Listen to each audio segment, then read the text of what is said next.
abençoada por Deus, está recebendo muitas bênçãos, muito dinheiro, está esbanjando, tem posses, tem condições.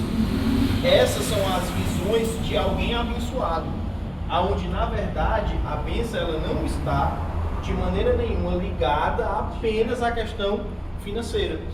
O fato de você acordar, o fato de você poder andar, meu irmão, se tem uma coisa que quebra o nosso coração, não sei o de vocês, mas é você estar em uma situação, eu ando de ônibus todo dia, eu estou com o ônibus para, abre aquela porta no meio, desce o elevador e sobe o cadeirante. Digo, Deus, muito obrigado. Muito obrigado porque o Senhor me deu saúde, porque o Senhor me deu condições de estar aqui. E tem pessoa que tem dinheiro, mas é impossibilitado. Tem pessoa que tem dinheiro, mas é infeliz. Tem pessoa que tem dinheiro, mas é depressivo. Tem pessoa que tem dinheiro, mas é ansioso. Tem pessoa que tem dinheiro, mas não tem amigo. Tem dinheiro, mas não tem amigo, porque o dinheiro ele não compra amigo. O dinheiro traz para perto dos aproveitar doces. O que foi que aconteceu com o filho pródigo? Enquanto ele tinha, estava cercado de amigos, só consumindo aquilo que ele tinha.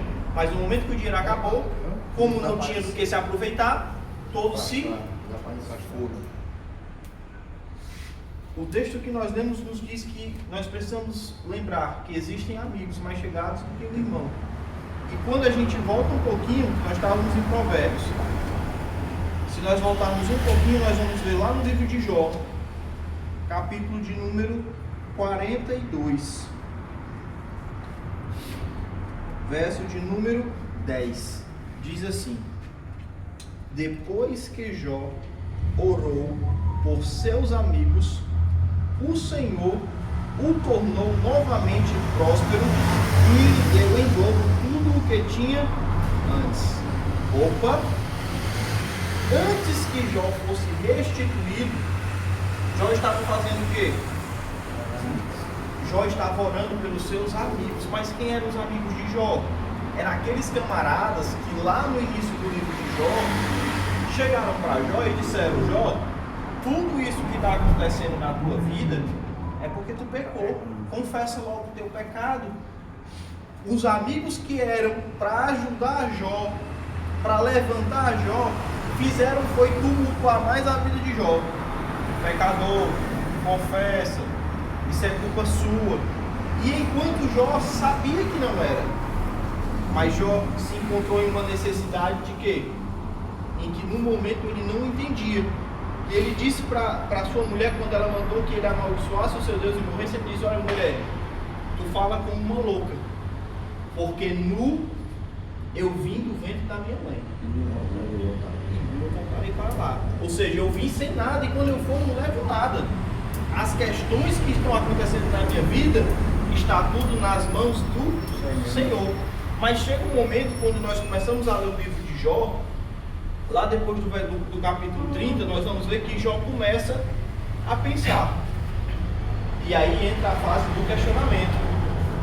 Não é que nós não possamos questionar as situações que acontecem, mas é nós termos maturidade suficiente para também ouvir Deus falar conosco. Porque Jó começou a dizer: Deus, mas eu fiz assim, eu fiz assado, Deus assim, assim. E Jó foi questionando e colocando diante de Deus todos os seus questionamentos. E Deus permitiu que Jó colocasse os seus questionamentos diante dele. E aí depois que Jó colocou, Deus: Jó, terminou? Tá tudo pontuado o que você queria? Tá? Pronto, pois vamos lá. Quando eu criei todas as coisas. E aí Deus começa a lembrar Jó que Deus sempre esteve no controle. Jó começa a ser agora indagado por Deus aonde que ele estava, o que ele fez enquanto Deus controlava todas as coisas.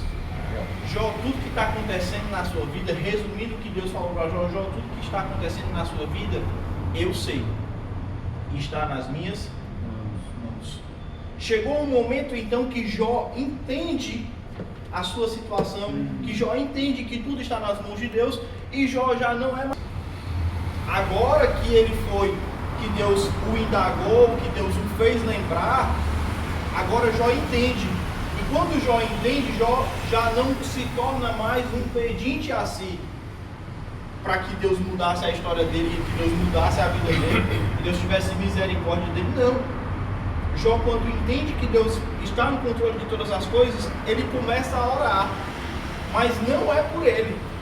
Ele começa a orar por quem?